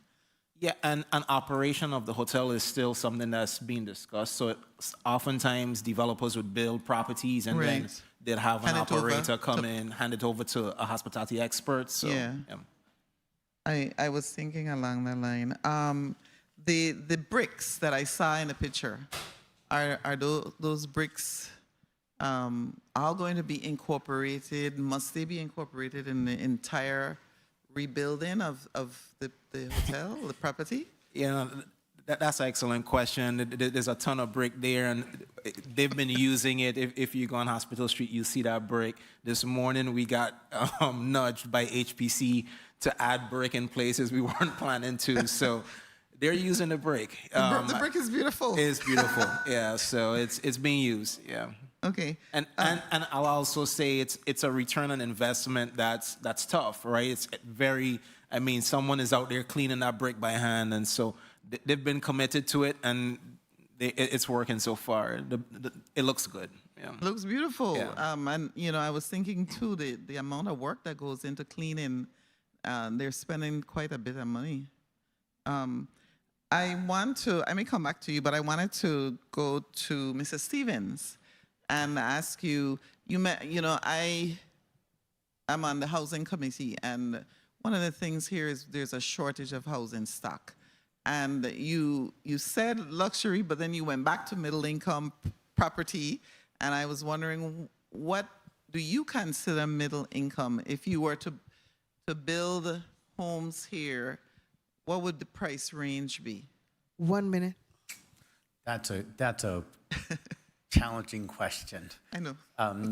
What I think we can do on the island is reduce the time and the skill sets required by taking some of that complexity off the job site and putting it into a factory or a controlled environment where it's produced. The cost of construction is always measured by the level 30 of seconds. finish and the size of the home. Yeah. But we have 6 houses being proposed. I believe it's in Mount Welcome with the Housing Authority. And we qualify for it, and we're being considered based on my conversations with the general contractor from Tillman Construction. So, getting homes that are in the $400,000 to $600,000 range, while that's still, to me, expensive, that's very doable. Time. But it's just a level of finish. Mr. Chairman, may I wrap up? 400 to 600,000. Yeah, if you're about $250 a square foot, Right. that's a fairly reasonable cost on the island. Whereas most costs start at $350 a square foot and go on up, depending on which side of the island and the neighborhood you're building in. Yeah, thank you. Can you, is it possible for you to be able to use any of Mr. Chitoli's scrap metal? Well, actually, I was using his pump today to pump about 30-some yards of concrete in the foundation. So I was looking for Uriah. When they said Mr. Chitoli was here, I thought it was Uriah was going to be here. I was just wondering, is that possible though? Is that? Yeah. It is? Yeah, we're still, the idea is to try to use as much as we can on the island. But that we do bring in, we do have to import raw materials in here. And the beauty of manufacturing, and that's being able to create those materials here. Okay, And not thank having to import finished products from somewhere else. Yeah, thank you. Mr. Chitoli, I know your property, I know your business, I know you. So I don't have any questions for you, and I will support all three measures. Thank you, Mr. Chairman. Thank you very much, Senator Marie C. James. Next, we'll go to Senator Ray Fonseca. You're recognized for your 3 minutes. Yes, blessings, pleasant good evening to all the listening audience. Real quickly, Mr. Stevens, I wanted to follow up on that line of questioning of the education chair, Senator Education Chair. So you're saying that is about $250 to $350 the square foot cost? Mr. Stevens? Yes, Senator. You know, in construction, there's so many variables that can No. I didn't drive need an cost. explanation. Just a yes. Okay, so the trusses now, the floor trusses in your system, what type of flooring would be? Would it be a 3-inch cap, concrete floor, web, steel? How would the floor be over that truss? What type of floor you have? So we have a 3/4-inch magnesium oxide board that is used as a substrate, as a subfloor, whereas down here everyone would be using a 3/4-inch pressure-treated lumber, which has VOCs, volatile chemicals in it, chromium, copper, stuff that's not healthy. It's not good for your system. It wouldn't be a concrete floor. It would be that magnesium board floor. Yes.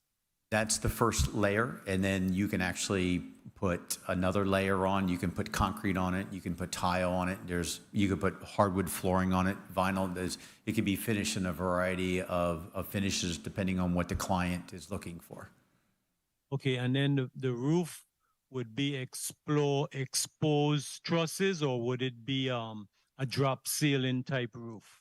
The trusses, you can have, we can manufacture a variety of trusses, vaulted, cathedral style, gable, hip, shed. I mean, the engineering is limited. The inside could be finished with any type of, it could be finished with drywall, it could be finished with a magnesium oxide board. The exterior can also be the MGO, a 3/4-inch MGO. Just asking about the roof, not the exterior. Please answer my question. Don't give me any additional information. I want to ask specifically, so do you use welders to attach those steel framing? You said it's aluminum framing. Do you use welding or it's a bolt? How do you attach it? We use screws.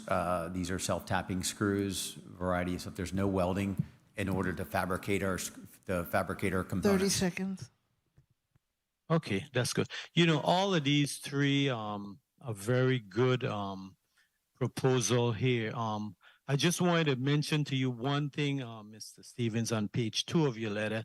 You mentioned a 6-home housing project with the housing community. We don't use that word here. We say a housing development, just for the future reference. So, thank you. Real quickly, I wanted to go to Alan. That's a very good project. I'm very much in favor of that. I think it's a very needed development, and also the first one with Mr. Brown.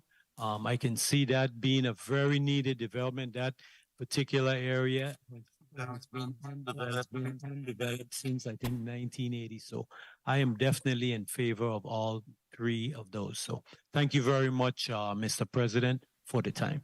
Thank you very much, Senator Fonseca. Thank you very much, Senator. Next, we'll go to Senator Diane T. Capehart. You're recognized for your 3 minutes. Thank you, Mr. Chair, and good evening, colleagues. Good evening to the people of the Virgin Islands, those who are viewing and listening, and the testifiers who are here before us today. I'm always happy when I see Ms. Leah Laplace make good recommendations on development. So I'm happy that we don't have any oppositions really happening tonight. So let's talk about Bill number 35-0134. I look at this project as a revitalization for the town of Christiansted. But I'm here thinking, is there a design already for that hotel? There's been a concept for the hotel. Is that concept where there is, in the event of a high tide, that there's parking under the hotel? That's correct. Okay, so I worked at DPNR, and that was a few years ago, and I remember seeing the plans, and I was really taken back because I was so excited then for that project, and here it is now. Okay, so just for clarity, I think that was the previous owner. That was the previous owner? Yeah, so someone had a concept developed because these plans have not made it with the DPNR Okay. yet. But the flood zone requires that condition that you just spoke about where we have that first floor raised. So. Okay, so that was one of my concerns, that if there is a hotel, that it's elevated parking underneath, so in the event that there's high tide. Great. Mr. Chotoli, I know that Mr. Laplace mentioned on the south side that on the south side of the airport there would be a buffer. I think one of my colleagues asked about the aesthetics, if you would be able to see stuff from the highway. Are you leaving that buffer on the north side, all the trees? Are you going to be clearing those trees on that side? Yes, the trees You will are? be cleared, yes. Oh, that's a concern for me, Mr. And Chotoli. it's going to be fenced, you know. Fence? Yeah. We don't want to see what's inside. I know. So I'm hoping that you leave that buffer on the north side. That means all the trees. 1 minute. That it remains there. Okay. So we don't have to really see what's happening there in that little industrial area. Okay. I don't know if that can happen, Mr. Chotoli, but that would be real nice. Okay. One question also for you, Mr. Chotoli. Would you be storing any hazardous waste, any used oil? No. What about the steel or the stuff that you have there? Any oil or anything 30 on seconds. those stuff? No. Okay, thank you. Mr. Stevens, you have your construction manufacturing of building components. Are you going to be using all steel for your manufacturing? Yes, Senator. So you know, in the Virgin Islands, we are all around salt water. Tell me the lifeline of this steel. So you build a home. Our homes don't really make, 90% of steel. What is going to be the lifeline or the length that the steel of building homes or any structure, how long would they last? Senator, that's a great question. It all depends on the coatings that are used to protect that steel. So coming to the Virgin Islands, while there's certain types of coating ratings that are used in the steel industry, G60, G90. These are coatings that architects and engineers use to determine the type of steel coating and how they can be used, they can be exposed to. Primarily in the States, we were using a G90, but the code was only requiring a G60. So if I could just use my hands as an idea of, so G60 would be about right here, G90 is right here. The coatings that we're using is an AZ150. It's an aluminum zinc with a little bit of silicone on it. It's up here. Now, when you're building frames, our frames are supposed to be exposed to the weather. They're encapsulated. And so as long as the buildings are encapsulated, they could last hundreds of years. Even concrete buildings, if they're not properly maintained, you can go down and you can see a number of buildings that have been poured in concrete that were destroyed, by Hugo, and they are just literally deteriorating. So anything that's not maintained is not going to last. But I can tell you that the buildings that we have, primarily the United States, the northern, it's rated for this coastal environment. The claddings and the coatings we have are going to do fantastic in here. I've got buildings built in Sri Lanka. I've got buildings in churches and schools built in Haiti and up and down the coast of the Mid-Atlantic. And it's not me coming in here with the new technology saying, hey, this is what I'm bringing. This is what the industry has been using for the past 50, 60 years. So stand by these coatings and their durability against the severe weather. Okay. And one last question. You won't be generating any used oil, hazardous waste on that facility? No, ma'am. Okay. Thank you, Mr. Chair. Thank you very much, Senator Capehart. Next, we'll recognize Senator Kenneth L. Gittens, the Majority Leader. You're recognized for your 3 minutes. Thank you, Mr. President, and good evening to all. 0134 first, Mr. Clarence Brown. How are you doing? Good. How you doing? Good, good. So earlier I was trying to figure out where was this former hotel and restaurant, and the president reminded me quickly that you're a young whippersnapper coming up, and that place might have burned down before that you don't even remember. So now I have an idea as to where the area is, but I must say that your project gives me great hope for St. Croix, and especially in our downtown area, because there's a structure that I'm thinking about in Frederiksted that I'm like, oh my gosh, I can't believe we have allowed this to burn down and gone like this, which is the Durant Tower. The only thing that's there is the remains of the foundation, I guess. But you're giving me hope that a developer can come in here and totally revamp this. But my concern is relative to the historic preservations. Do you have any, or your clients have any concerns regarding the historic preservation restrictions? In short. No, we have a great relationship with HPC. We deal with them quite often, and you're the first one that said that. So kudos. So I'll also say the work that's currently ongoing on the site is already approved by HPC, and so we'll be going back to them for the remainder of the project. But we anticipate. Kudos to you. We're gonna stay on that high road right about now. So how many boats will you be accommodating in this project? We'll figure it out. Right now, we drew about 8 slips. Right. We have to confirm depth. And, 1 minute. And water rights, and so we have some things to sort out to get to an exact number. But we're looking for a small marina. Okay. 8 to 10 slips. Okay. What about cars? How many vehicles would you be able to park on this property? We're showing about 17 cars, I believe, currently there. And this is something that, again, HPC has been great in understanding that the downtown stays. They're excited to walk around town. So good. And given the water problems that we currently have with the Water and Power Authority supply, do you have any concerns regarding this? Because I'm looking at your infrastructure, and your water needs will be supplied by public water line.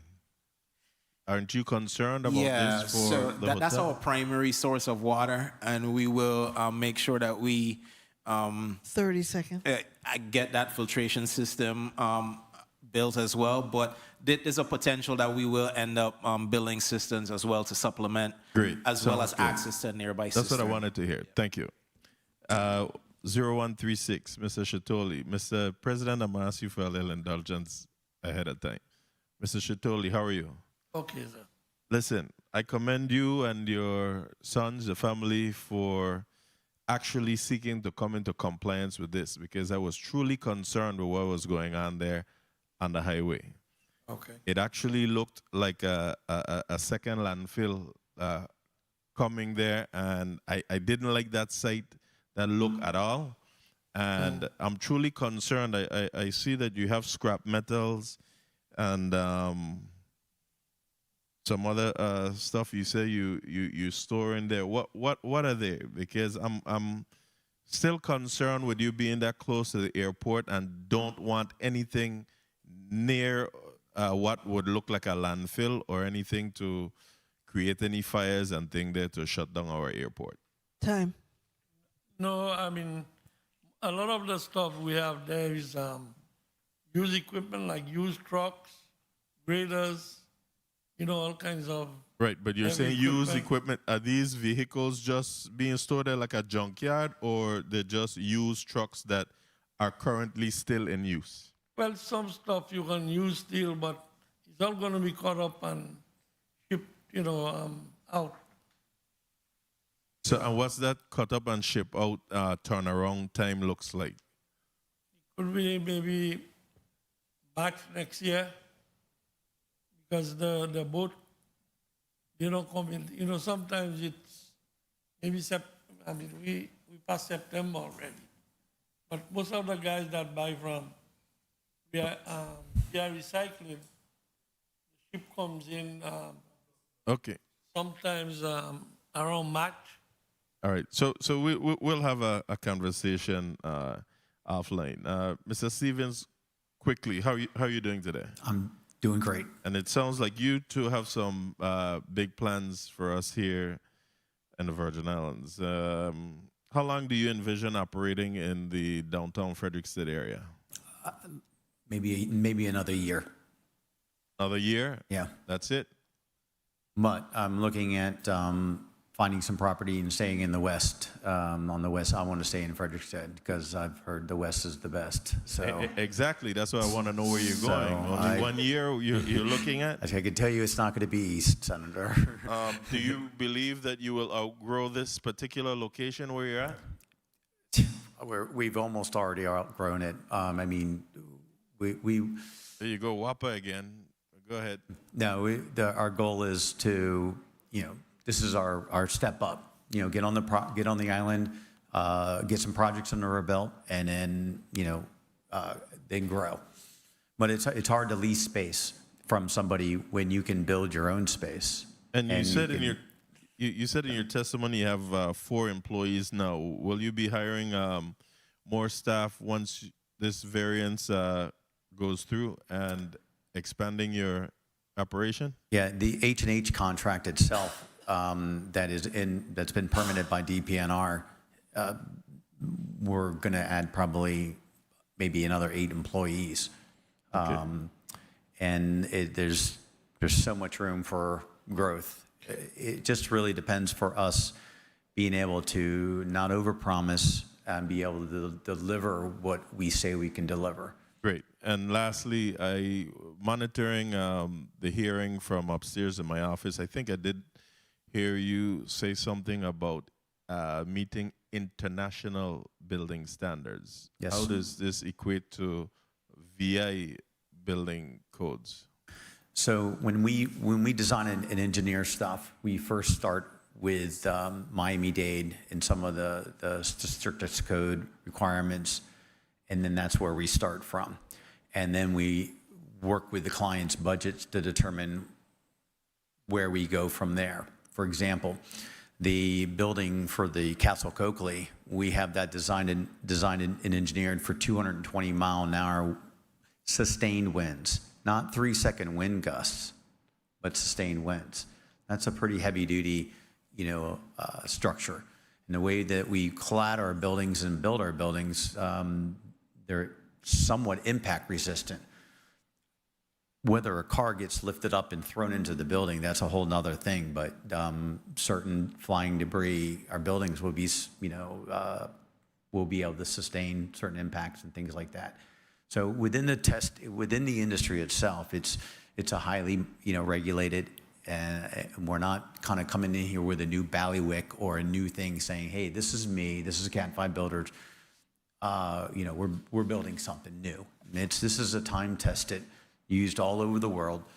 Cold form steel framing is it's an advanced building system for the United States, but not for Europe, not for Australia, not for New Zealand, because they don't have the other option of trees and wood and concrete and cement block. Well, thank you for that. Looking forward to having a sidebar conversation with you as well. And just know that we need some hurricane shelters too. Look forward to building them. Thank you. Thank you, Mr. President, Mr. Chair, for your indulgence. Thank you very much, Senator Gittins. Next, we'll go to Senator Joseph. In the essence of time, let's go to Senator Joseph. You're recognized for your 3 minutes, Madam Secretary. Thank you so much, Mr. Chairman. A pleasant good evening to all of the testifiers and, of course, the people of the Virgin Islands and my colleagues who are still here in the conference room as well as in the legislative chambers. I want to start off my questioning first with Mr. Chitole. I had the opportunity to visit 2 of the 3 sites that we are discussing this evening, and your site was the one that I was unable to visit because we weren't able to connect. And I'm hoping that we can be able to connect sometime before the vote. I don't know how that's going to happen, but nonetheless, I wanted to ask you relative to what types of a business. You said, I understand in previous questions you said you're going to put some trucks, or what type of businesses do you plan to put there? Because I wasn't too clear on the specific. If you're talking about plot 4, we're planning to do an office, and we have a trucking company we're going to move to that site. And all our scrap trucks, equipment, and stuff, we put it in that property because... Okay, and you're not planning to build on the site? Are you planning to build a structure on the site or put in a trailer or something to house your office? Yeah, something like that, yeah. A trailer? Yeah. Okay, but not to erect anything. Okay. No. Next, to Mr. Stevens, I had an opportunity to visit your site and your operation, and I really don't have that much questions for you because most of those questions were asked by my colleague, and I asked some of the same questions earlier today when I visited your site. I wanted to ask you one question regarding your lease. You mentioned your lease is going to be up soon So for this property? it's basically on month to month. Month to And, month. You know, well, I've got at least for a year, and 1 minute. I want to say about 18 months. And so right now they don't have any plans for the building. You know, normally, you know, I didn't want to lock myself into, you know, a 5-year lease when my plan is to once I get my approval from the EDA for To be a contractor? to be a new business Okay. with the Economic Development Authority. That would give me the ability to purchase property with some tax benefits and make a further investment. It's hard to lease space when you can manufacture and build your own space at a fraction of the cost that you'd pay leasing it. So my goal is it's a stepping stone for me to get into a larger facility that I Okay. could maintain and own myself. So my question would be to DPNR, 30 do you grant use variance to an applicant even though they are not the owner and they're going to be on a temporary lease? Ms. Laplace? Yes, Senator. The property owner is the one that basically would, give the approval for this tenant to go ahead with the process. And so the property owner would be the one deciding if they would continue using that use variance. Okay, and it's just for, and just for the edification, can a use variance you can now subdivide once you have it for that specific use? Do you mean the property? The If the property property or is any- subdivided? Yeah. Then yes, the use would apply to every portion. Okay. Time. Mr. Chairman, let me just wrap up with Mr. Brown. Mr. Brown, I did have an opportunity to visit your site this afternoon. I want to really commend you as well as the owners of the property for being so inventive and sticking with it. How long has this project been in the plans? Probably 4 years. So it's had different processes that we had to go through, but we were able to get the one portion of the site that's not in CZM up and running, which is the work that's currently ongoing, the historic rehab. So. Okay, and how many persons do you think you will be employing in the overall project? Looking at about 50 employees. 50 employees. Okay, I don't have any objections to any of the projects. I really want to commend DPNR for the work that you've done with these projects. It's definitely economic boon for the St. Croix district. Typically, I would have an issue, especially with a B1 designation, but this is already a B1 and there aren't any residential areas in close proximity. Thank you so much, Mr. Chairman, for the time, and you will be getting my affirmative vote at the appropriate time. Thank you. Thank you very much, Senator Joseph. Next, the chair will recognize the Vice President and Vice Chair, Marvin Blyden, for his 3 minutes. Thank you so much, Mr. Chair, and good evening to the testifiers, in particular, Ms. Laplace Matthews, Mr. Chitola, Mr. Brown, and Mr. Stevens. And thank you guys for your testimonies. I do support Bill number 35-0134 that deals with Hospital Street and approximately $15 million investment in a Christian town in respect to a marina and a hotel. That's economic development and jobs. So definitely I will be supporting that. Also, I support Bill number 35-0136 in his request for his expansion of his business. In respect to 35-0138, I have some more questions I have for this investor and in the development, basically. Mr. Stevens, good evening. I have some further questions for you in respect to your structure. I know you stated that you have 6 potential homes to build for the Housing Finance Authority. What's the square footage of these homes, may I ask? I believe they're close to 1,500 square feet each. 1,500 square feet. About 1,500 square feet. And you spoke to somewhere in a price range of $300,000 to $600,000 per home. So our aspect of the project, we are only the manufacturer of the building structure.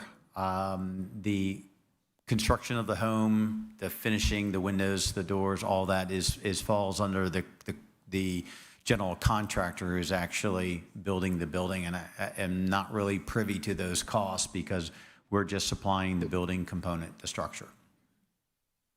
Understood. And in respect to you have a contractual license for the Virgin Islands, or that's why you're partnering with someone else in that respect?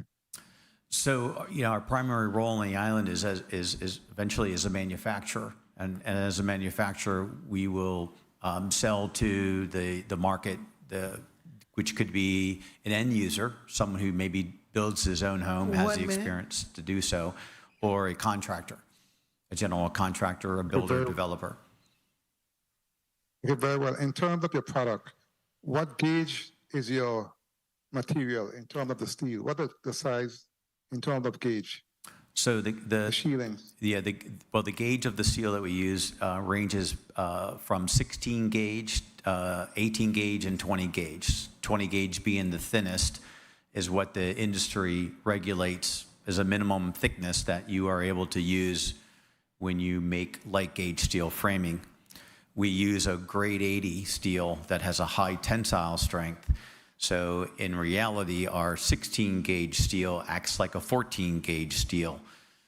So there's some technical engineering that we could get into. I'd be glad to share with that. But our primary gauges are 16, 18, and 20 gauges. 30 seconds. And that on your exterior, the frame, you have steel exterior and interior, or just exterior? The structure, I would say the bones, the skeleton is the cold form steel, and the exterior finish or sheathing would be the magnesium oxide board, And then there's another layer of exterior finishes that can be applied depending on what the look and finish of the home or building needs to be. The interiors can And be. you also, I'm sorry. I'm sorry. Proceed, sir. Sorry. So on the interior, side, underneath the finish, we use a thermal reflective insulation that reflects about 97% of the heat energy from coming inside the building. This reduces this will reduce the thermal heat that actually transfers through the building. You see this in concrete buildings, in block buildings. During the day, they absorb all this heat, and then when the sun sets, it's actually hotter inside the house than it is outside the house. So we have the ability to extract the heat that gains during the day, and when the sun sets, we have the ability to extract that heat out of the building. So when you're trying to cool your house, you actually have a lower energy demand. So, we're trying to keep the heat from coming inside the building. So on that inside, once you get past that thermal reflective insulation, then you have another finish. That could be drywall. That could be another layer of the MGO. That's primarily how we're building out the interiors is drywall.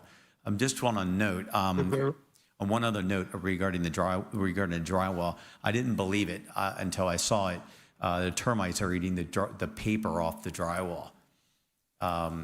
So the termites being so aggressive, they're actually eating the paper on the drywall. Thank you very much, Mr. Chair. If I may conclude, Mr. Chair. You may conclude, Senator. Okay, very well. You also spoke to the steel structure that includes the roof, and what type of beams are you using for the structure in terms of the roof, whether it's a cable or hip roof? What type of beams are you planning to use for the roofs? Because here in the territory in the Caribbean, we prefer hip roof because it's more, it's better for wind, etc. when it comes to hurricane. Can you speak to that with your structure? Yes, Senator. The hip roof, we actually can, with our software that we have here we can design and engineer any type of hip roof, cable. So the hip roof is something that we would be able to do. It's pretty straightforward for us. So we can.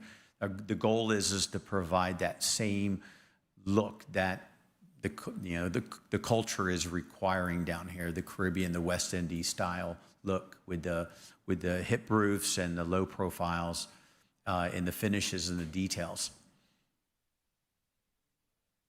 Well, thank you for all of your testimony, and I look forward to doing more research in respect to what you're planning to do here in the territory, because it's very important when it comes to our housing crisis and housing structures here in the territory in terms of assuring that they're built properly and they can basically withstand any type of hurricane moving forward in terms of damage, etc. So, Mr. Chair, I want to thank you for the extra time and thank you all for your testimonies. Thank you very much, Mr. Vice Chair, Senator Blyden, and if the Madam Timekeeper could put 3 minutes on the clock for me real quick, I'll be very considerate because it's been a long day. And I want to make sure that my central staff is prepared and ready for tomorrow, which will also be a long day. But I will be remiss if I did not recognize and really thank Peter and Marianne Zelke for the work that they have done to transform the Hospital Street area. I mean, it's really been a work of art. We truly appreciate what you have done in that Hospital Street corridor. And certainly, I think you set the gold standard for a lot of the other infrastructure in the area. So my commendation, of course, to you and Peter, as well as the Mr. Brown, who seems to be leading the charge in putting some of that engineering together and design, architectural design. Along with that whole corridor issue, of course, I'm particularly happy because I was instrumental in the construction of the hospital, the building that housed the police marine unit back in the days when I was with the Virgin Islands Police Department. I was also instrumental in another infrastructure that will be going up in that area, which is the VI Architectural Center for Built Heritage and Craft, Inc. I supported that endeavor. I was just notified recently by Ms. Mary Dima that the grant was approved, so we should see some work being done in that area as well. So that whole Hospital Street corridor will be something, and soon we'll get the Christiansted Road paves. I'm hoping that could assist in really maintaining what's happening in that whole Christiansted area and improvement that's required for there. I also certainly know Mr. Chitoli for quite some time over the years, and I commend you for your work there. I must agree with my colleague in respect to want to maintain that buffer because we are very careful of aesthetics and driving down the highway. We don't want to be exposed, to whatever may be going on, behind those trees within within that work zone. Especially if you're storing trucks, you have some of the metals as well as the old vehicles, the derelict vehicles in that area. I don't think we want to expose that to public view at this time until you're able to get that whole area cleaned up. So 1 minute. take heed to her recommendation in respect to that, and I fully support this endeavor. I look forward to the work that's being done by Mr. Stevens and your family. Thank you, of course, for the CTEC individuals. Continue to make yourself available to support and assist them. Don't get discouraged. We're a little bit slow at moving things here as a government in the Virgin Islands, but nonetheless, we're slow but sure. So they'll certainly work with you in being able to get this done. And housing is something that we need. Yeah. It's high demand here, and I believe that the industry that you bring in here could be critical in us being able to fast track some of the houses that we're seeing here. The houses over at Mount Welcome, the H&H building, those are good showcase that will hopefully propel your business experience further once you're able to complete those within a timely fashion. Don't get discouraged. I must say that because, a lot of times we may not move fast enough. You're building houses in 3 weeks. Not 3 weeks, but that's how fast we got the structure up. Very well. It took a little longer than that. But I mean, you're building a house in reasonable time, and it might take a little bit more time around here because, again, we have to be shipping in everything else. Yep. We have a lot of the environmental issues that plague us, so supply chain issues, so it may take a little bit more time. So don't be discouraged. My time has been called. Again, it's certainly been a long day, so what I'll do is allow for the testifiers to give a closing, 30-second closing. And, then this matter will be taken up tomorrow during our legislative session on St. Thomas and be voted upon. So we'll start off with you, Mr. Stevens, for your 30-second close. Oh, it's been a pleasure speaking to the Senate and the legislator tonight and answering questions. My door is always open. If you're ever in Frederiksted, please stop by, see what we're doing, talk to some of my employees, see the type of training that we're giving them, and the opportunity that we plan to bring and continue to bring here in our quest to build better houses and build better buildings. Thank you very much. Thank you. And we'll go to you, Mr. Brown. Yeah, I'd like to just start by thanking the planning office for their hard work on these rezonings and getting us here with all of the documents that we need and making sure everything is in order. So thanks to the legislature for considering these requests that oftentimes give developers and residents an opportunity to either alleviate pain points or move forward in development. So additionally, Historic Preservation Committee and Sean Krieger and the St. Croix Committee, they've been giving us the green lights that we need, and it's been good, So I want to make sure I take the time out to just thank all the supporting agencies in the government that we have to go through. And of course, on behalf of Peter Zielke and Marian Zielke, thank you. Thank you. You're welcome. Next, we'll go to Mr. Chitoli. Use the mic, sir. Yes, sir. We thank you, for this hearing today. And we thank Ms. Laplace to put this thing together to bring it to your attention. Thank you. Thank you. Laplace Matthews, and before you speak, I want to thank you for at least again coming forward with your recommendation on these three economic engines. And I don't want to take the credit for this. I believe that there were quality applications and assisted you in making those decisions and making that recommendation. I've often said, rather than just turning back or denying, some of the requests, that we need to work along with them to, recommend either a lower standard of use variance versus a zone change or whatever. And I see here today that all three you have recommended approval on. So thank you for that. Thank you, and good evening. And I just want to remind the people of the Virgin Islands, we're in the middle of a comprehensive land and water use process.